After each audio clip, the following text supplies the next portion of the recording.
Dear student, आज हम साझेदारी फर्म के पंजीयन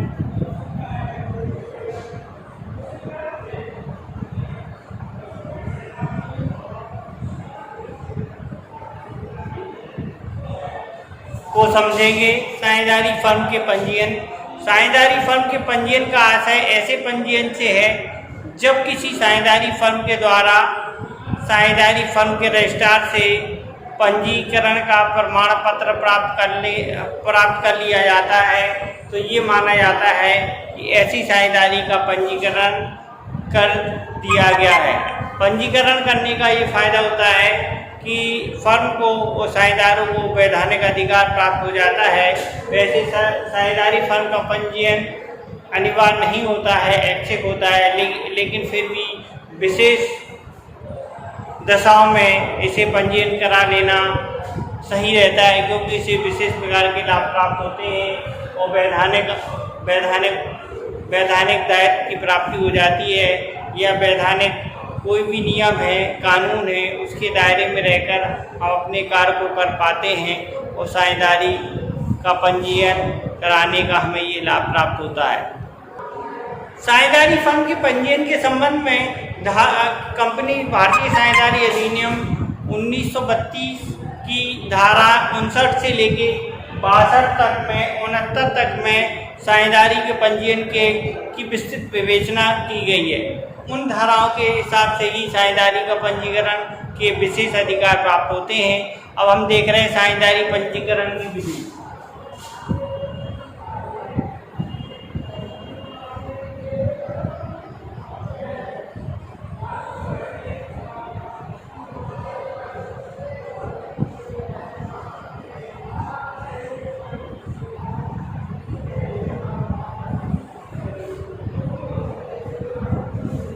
साझेदारी पंजीकरण की विधि में सबसे पहले आवेदन पत्र भरना होता है।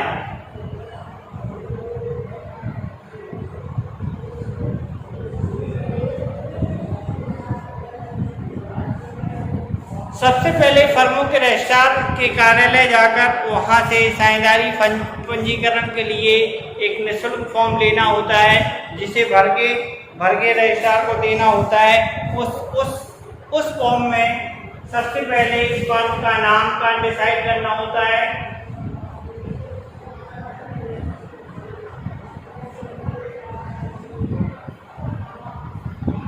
साझेदारों के हस्ताक्षर,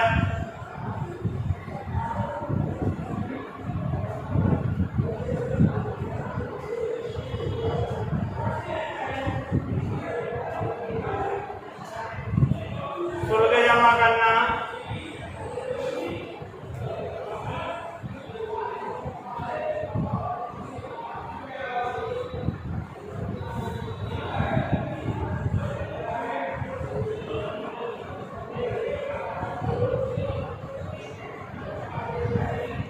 पंजीयन का प्रमाण पत्र लेना।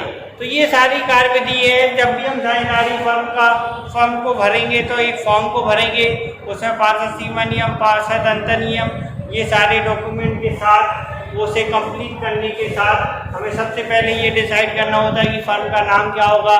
फर्म का नाम ऐसा होना चाहिए जो किसी दूसरी फर्म से मिलता जुलता ना हो, तथा सरकार के द्वारा ऐसे नामों पर इम्पीरियल, सुपीरियर, किंग, रॉयल ऐसे नामों पर प्रतिबंधित किया गया है। इनसे मिलता जुलता नहीं होने चाहिए, सरकारी नाम नहीं होने चाहिए।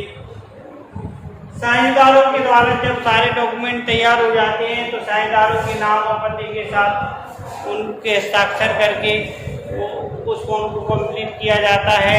उसमें इस बात की घोषणा की जाती है कि सभी जो साझेदारी पंजीकरण के लिए आवश्यक डॉक्यूमेंट है वो सारी चीज़ें कंप्लीट कर दी गई है।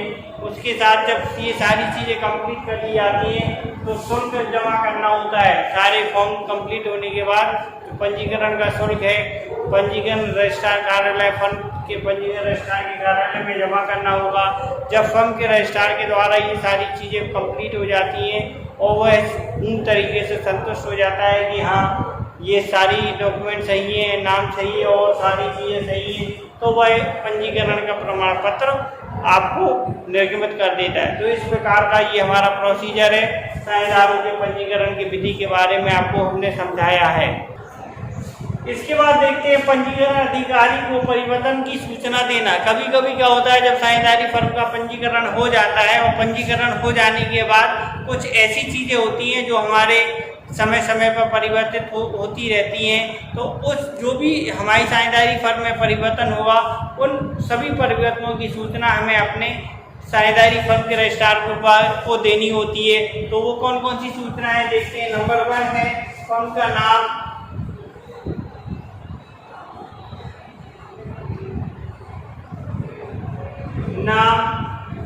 व कारोबार में परिवर्तन,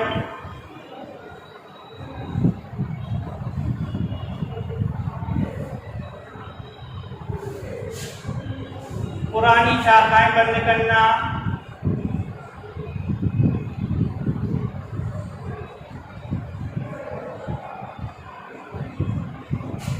नई शाखा खोलना,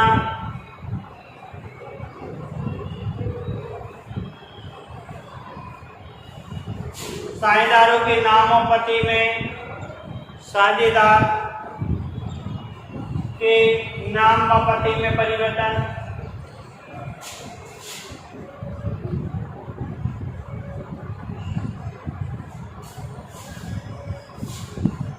फर्म के समापन की सूचना देना,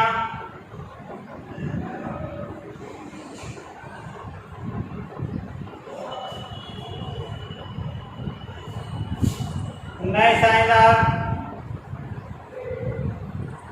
के प्रवेश व अवकाश व मृत्यु की सूचना,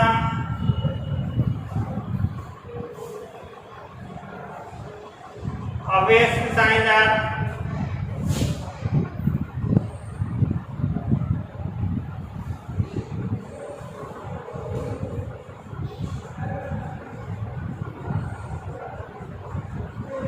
सूचना देना। तो ये सारी चीजें हैं, ऐसी गतिविधियां हैं जिनके होने से हमें अपने फर्म के रजिस्ट्रार को सूचित करना होता है कि हमारे ये फर्म में परिवर्तन हुआ है, जिसकी सूचना हम अपने रजिस्ट्रार को समय समय पर देते रहते हैं। एक साझेदारी फर्म में कुछ चीज़ें ऐसी होती हैं कि अगर हम साझेदारी फर्म का पंजीकरण नहीं कराएंगे तो साझेदारी फर्म के पंजीकरण न कराने का क्या प्रभाव होगा। तो सबसे पहले जो भी साझेदार साझेदारी फर्म में रहेगा वह किसी अन्य व्यक्ति पर बात प्रस्तुत नहीं कर सकता है। तो साझेदार फर्म के विरुद्ध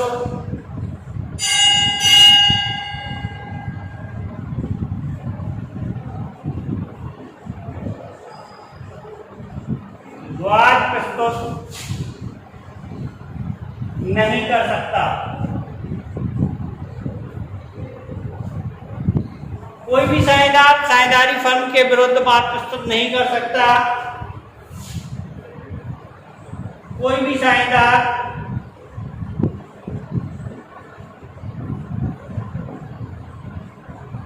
अन्य साझेदार पर बात प्रस्तुत नहीं कर सकता।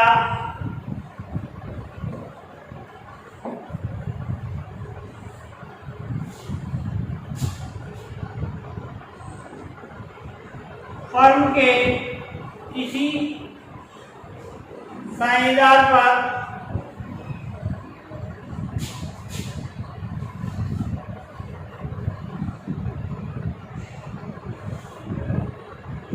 अभियोग नहीं चलाया जा सकता।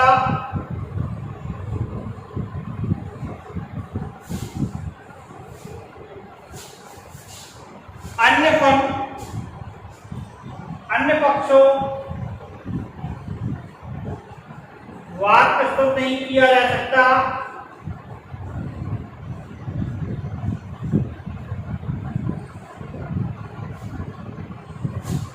और अन्य पक्ष फर्म पर वाद प्रस्तुत कर सकते हैं। इस प्रकार ये कहा जा सकता है कोई भी साझेदार साझेदारी फर्म के विरुद्ध वाद प्रस्तुत नहीं कर सकता। कोई भी साझेदार अन्य साझेदार के विरुद्ध वाद प्रस्तुत नहीं कर सकता। कोई फर्म के किसी साझेदार पर अभियोग नहीं चलाया जा सकता या अन्य पक्षों पर वाद प्रस्तुत नहीं किया जा सकता। अन्य पक्ष साझेदारी फर्म के विरुद्ध अपना वाद प्रस्तुत कर सकते हैं। तो ये ऐसी कंडीशन है जिन कंडीशनों के आधार पर हम फर्म के पंजीकरण नहीं कराने पर ये प्रभाव उत्पन्न हो सकते हैं, जिनमें हम किसी अन्य व्यक्ति पर वाद प्रस्तुत नहीं कर सकते हैं, लेकिन अन्य व्यक्ति हमारे ऊपर वाद प्रस्तुत केस कर सकते हैं अगर कोई गलती होती है। तो इस प्रकार ये फर्म का पंजीकरण न कराने के प्रभाव हैं।